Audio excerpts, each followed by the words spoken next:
Hello Jammu मैं तुहाडा अपना कर्नल रणवीर सिंह जामवाल मिकी तुस as a mountaineer as an Everester भी जानते हो.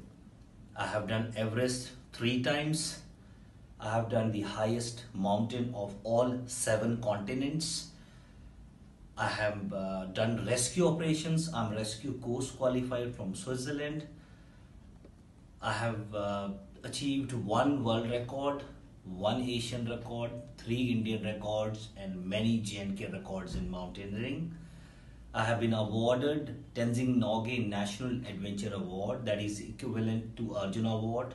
That was awarded in 2013, along with Virat Kohli, Ranjan Sodhi, and Joshana Chinappa, and many others. I have been awarded the IMF Gold Medal, that is the Mountaineer of the Year 2017. I have been awarded Sher-e-Kashmir Sports Award, and many such accolades in mountaineering and related fields. ये सारियां चीज़ां पिछले 15-16 साल च मैं mountaineering दे विच achieve कीती दियां न. एज ए कर्नल फिलहाल serving in the Indian army. ये सारियां चीज़ां जड़ियां बड़ी मेहनत कन्नै पिछले 25 साल च मैं फौज दे विच एज ए सिपाही भर्ती होया हा.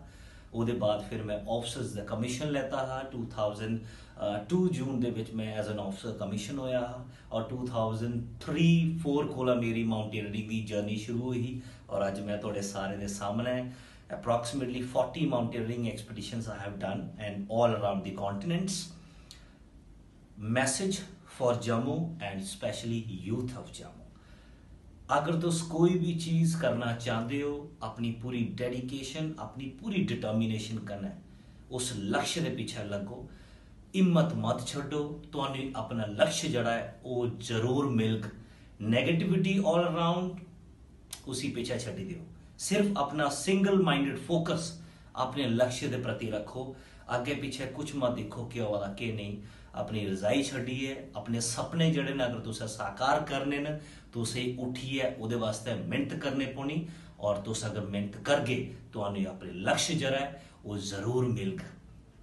तो सब तो लास्ट गल, अपनी माँ बोली डोगरी बोलना नहीं छड्डो और दूए भी सिखाओ और दूए की मदद भी करो.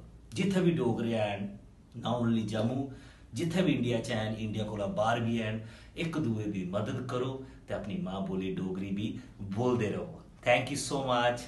जय हिंद.